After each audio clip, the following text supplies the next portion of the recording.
Pemirsa, khususnya mahasiswa Universitas Terbuka dimanapun Anda berada, selamat berjumpa dalam program perkuliahan Universitas Terbuka. Dalam pertemuan kali ini, kita akan membahas mata kuliah Kepemimpinan dan Manajemen Pendidikan Dasar dengan topik Konsep Kepemimpinan Pendidikan. Mata kuliah ini akan mendeskripsikan tentang dasar kepemimpinan pendidikan dan kepemimpinan pendidikan di tingkat pusat, daerah dan tingkat sekolah, dan kita juga akan belajar prinsip-prinsip kepemimpinan pendidikan di Indonesia. Tentu, setelah mempelajari materi ini, mahasiswa diharapkan mampu menjelaskan pengertian kepemimpinan pendidikan, mampu juga menjelaskan kepemimpinan pendidikan yang ada di tingkat pusat, di daerah, dan di tingkat sekolah, dan tentu yang terpenting dapat memahami pelaksanaan prinsip-prinsip pendidikan yang ada di Indonesia. Mungkin Bapak dan Ibu pernah mendengar istilah kepemimpinan pendidikan atau dalam bahasa Inggrisnya disebut educational leadership. Dan pernah juga mendengar istilah kepemimpinan pengajaran atau instructional leadership. Apa sih kepemimpinan itu? Kepemimpinan itu, kalau kita baca dari berbagai literatur, itu adalah tindakan-tindakan dan proses-proses memengaruhi individu atau kelompok untuk mencapai tujuan tertentu. Jadi kata kuncinya adalah tindakan-tindakan dan proses memengaruhi untuk mencapai tujuan tertentu. Nah, dari istilah ini maka lahir ada kepemimpinan opini, kepemimpinan komunikasi, kepemimpinan politik, kepemimpinan ekonomi, dan pada pertemuan ini kita akan membahas yang dimaksud dengan kepemimpinan pendidikan. Dari berbagai literatur kalau kita baca bahwa kepemimpinan pendidikan itu adalah kemampuan untuk memengaruhi, memotivasi, dan menggerakkan pelaksanaan pendidikan dalam organisasi pendidikan sehingga tujuan pendidikan dapat tercapai secara efektif dan efisien. Nah, jadi memengaruhi, memotivasi, dan menggerakkan pelaksanaan pendidikan sehingga tujuan pendidikan tercapai. Tentu kalau kepemimpinan pendidikannya berjalan dengan bagus, maka tidak akan ada lagi yang namanya pembodohan melalui pendidikan atau domestifikasi dalam pendidikan. Tetapi yang akan berjalan adalah demokratisasi dan integrasi sosial dapat tumbuh dan berkembang. Itu kalau kepemimpinannya berjalan dengan baik.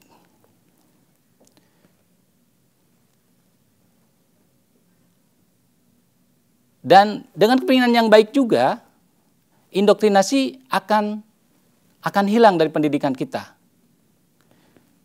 Apa itu indoktrinasi? Biasanya indoktrinasi itu adalah pemaksaan-pemaksaan yang terjadi di lembaga-lembaga pendidikan, di organisasi pendidikan, sehingga anak-anak kita itu tidak berkembang. Yang tadinya dari rumahnya sudah cerdas, sudah ceria, tapi ketika pelaksanaan kepemimpinan pendidikannya tidak berjalan dengan baik di sekolah, maka anak-anak kita menjadi tidak berkembang. Bakat-bakatnya jadi hilang, keceriaannya hilang. Nah, oleh sebab itu, kepemimpinan pendidikan sangat perlu dilaksanakan di sekolah-sekolah, di organisasi-organisasi pendidikan. Dengan kepemimpinan pendidikan yang baik pula, maka akan terjadi yang namanya demokrasi dalam pendidikan. Artinya semua anak bisa berkembang dengan baik. Bisa tumbuh bakatnya, bisa tumbuh intelektualnya, bisa tumbuh kecerdasan emosinya. Juga yang terpenting adalah kepemimpinan pendidikan akan membawa yang namanya integrasi sosial, di mana anak-anak kita, anak-anak didik kita bisa hidup dengan masyarakat. Jadi yang terjadi bukan sebaliknya, semakin tinggi pendidikannya semakin jauh dari masyarakat. Itu akibat pelaksanaan kepemimpinan pendidikan yang salah di sekolah. Oleh sebab itu, para pemimpin pendidikan itu harus memahami dengan benar lingkup-lingkup kepemimpinan pendidikan. Antara lain, mereka, khususnya para kepala sekolah, itu harus mengerti organization leadership and management. Ini bidang yang harus dikuasai oleh pemimpin pendidikan. Dia mengetahui, mengenal kepemimpinan organisasi, dia bisa memimpin organisasi. Dan juga dia bisa memanage organisasi. Selanjutnya, kepemimpinan pendidikan juga harus memahami yang namanya cultural and wise leadership. Harus memahami kultur yang berkembang di dalam masyarakat. Misalnya, masyarakat tidak menghendaki korupsi, maka di sekolah pun harus berjalan pendidikan anti korupsi. Jangan sampai pendidikan malah melembagakan korupsi. Kepemimpinan pendidikan juga harus memahami curriculum and pedagogical leadership, harus memahami apa yang mau diajarkan dan bagaimana cara mengajarkannya. Dan tentu ini yang harus dikuasai oleh para pemimpin pendidikan juga adalah political and community leadership, yaitu harus mempunyai kemampuan untuk kepemimpinan politik, artinya bisa menegosiasi, jangan melakukan kekerasan-kekerasan, dan harus paham lingkup yang ada di dalam lingkungan sekolah. Nah, oleh sebab itu, pemimpin pendidikan harus mampu membuat team building. Bagaimana guru-guru itu menjadi sebuah tim yang tangguh, yang bisa melaksanakan, mencapai tujuan pendidikan, mencapai visi misi pendidikan. Dan kepemimpinan pendidikan juga harus mengenal yang namanya data gathering and analysis, karena ini berkaitan dengan pengambilan keputusan. Kalau kepemimpinan pendidikan tidak mampu melakukan hal itu, tentu juga keputusan-keputusan dan pengambilan keputusan yang di sekolah tidak akan berjalan dengan bagus.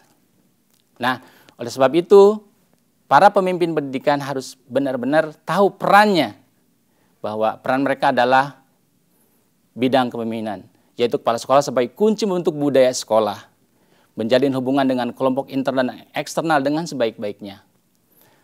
Kepala sekolah juga harus mampu memahami bidang manajerial, yaitu mengenai bidang teknis, SDM, konseptual, perencanaan, pengorganisasian, dan lain-lain. Para mahasiswa, dan ini ada keunikan di Indonesia ini mengenai kepemimpinan pendidikan Indonesia. Ada 11 yang sudah dirumuskan. Pertama adalah kepemimpinan pendidikan itu harus berasaskan pada takwa pada Tuhan Yang Maha Esa. Artinya para pemimpin pendidikan harus benar-benar mengamalkan apa-apa yang diperintahkan oleh Tuhan dengan sebaik-baiknya.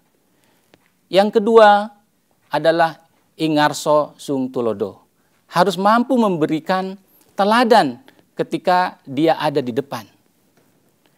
Harus juga yang ketiga adalah ing madya mangun karso. Ketika ada di tengah, dia harus mampu membangun karsa, membangun daya gerak untuk bekerja. Dan yang keempat adalah tutpuri handayani. Tentu kita udah kenal. Tutpuri handayani adalah ketika kita di belakang kita harus mendorong supaya orang-orang menjadi lebih baik. Yang kelima, asas kepemimpinan pendidikan yang ada di Indonesia adalah waspada purba wisesa. Artinya si pemimpin harus tahu sebelum terjadi, dia harus mampu meramalkan. Kalau terjadi begini, akan begini, akan begini. Nah, seorang pemimpin pendidikan harus mampu begitu. Yang keenam adalah ambeg paramarta. Artinya tahu prioritas, mana yang harus dilaksanakan, mana yang masih bisa ditunda. Yang ketujuh adalah ambeg prasaja. Artinya para pemimpin pendidikan harus benar-benar menunjukkan hidup yang sederhana, tidak berlebih-lebihan. Karena perilakunya akan dilihat oleh para guru dan oleh para murid. Ambeg setia, itu yang kedelapan, bahwa seorang pemimpin pendidikan harus loyal, setia untuk melakukan hal-hal baik supaya murid-murid kita baik, supaya guru-guru kita baik. Yang kesembilan adalah geminastiti, artinya hemat dan terbuka. Jangan mengambur-ngamburkan uang negara. Yang ke-10 adalah belaka, artinya jujur dan terbuka. Dan ke-11 adalah legowo atau ikhlas. Apapun yang kita kerjakan, kita serahkan, hasil akhirnya adalah kepada Tuhan Yang Maha Esa. Itulah asas-asas pendidikan, kepemimpinan pendidikan yang ada di Indonesia. Tentu Bapak dan Ibu sekalian, para mahasiswa sekalian, bisa memahami hal itu dan bisa memeriksa apa sih yang paling lemah di kepemimpinan pendidikan di Indonesia tersebut. Oleh sebab itu, sekarang kita sampai kepada fungsi kepemimpinan pendidikan. Fungsinya adalah supaya kepemimpinan pendidikan itu menciptakan suasana persaudaraan dan kerjasama, dan mampu mengorganisir dan memberikan rangsangan dan bantuan kepada kelompok dalam menetapkan dan menjalankan tujuan. kepemimpinan pendidikan juga berfungsi untuk menetapkan prosedur kerja. Jangan sampai para guru tidak tahu apa yang harus dikerjakan.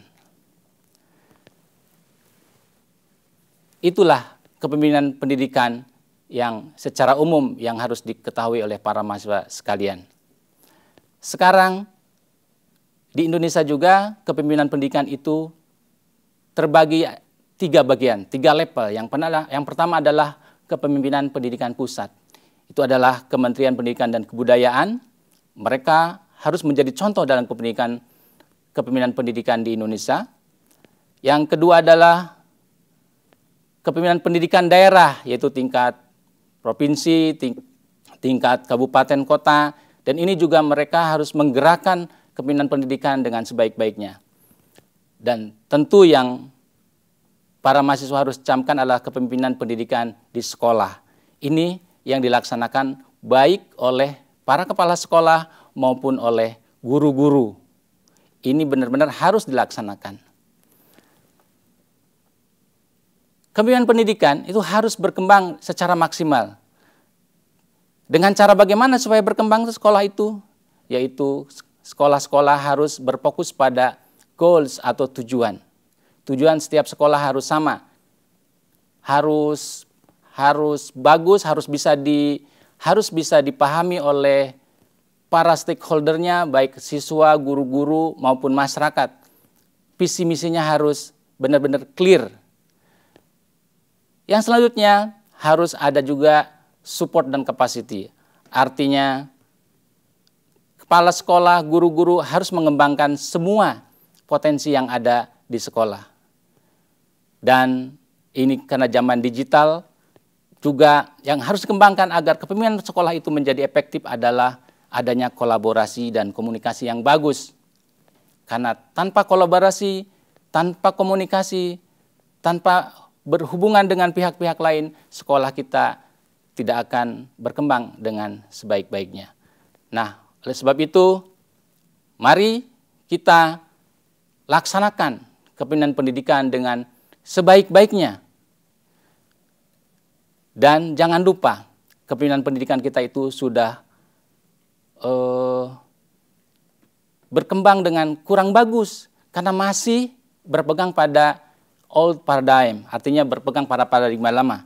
Sekarang sudah era baru, sehingga kepemimpinan kita harus kembangkan dengan paradigma yang baru, yaitu openness, people oriented, artinya terbuka dan berorientasi pada orang, bukan lagi pada benda. Yang selanjutnya kita juga harus mengembangkan cooperation and relationship, artinya kerjasama dan menjalin network dengan lembaga-lembaga lain. Yang selanjutnya adalah kita juga harus mengembangkan, memperlakukan guru-guru kita, siswa kita sebagai manusia, jangan lagi sebagai mesin, karena mereka adalah manusia, mereka juga harus dihormati. Makanya harus ada integrity dan mutual respect dengan sesama kolega di sekolah. Demikian yang bisa disampaikan di dalam penyampaian mengenai kepemimpinan pendidikan. Mudah-mudahan para mahasiswa sekalian bisa memahami apa yang disampaikan. Pemirsa, khususnya Anda mahasiswa Universitas Terbuka dimanapun Anda berada, sampai di sini perjumpaan kita kali ini. Semoga materi tadi bermanfaat bagi Anda. Selamat belajar dan sukses selalu.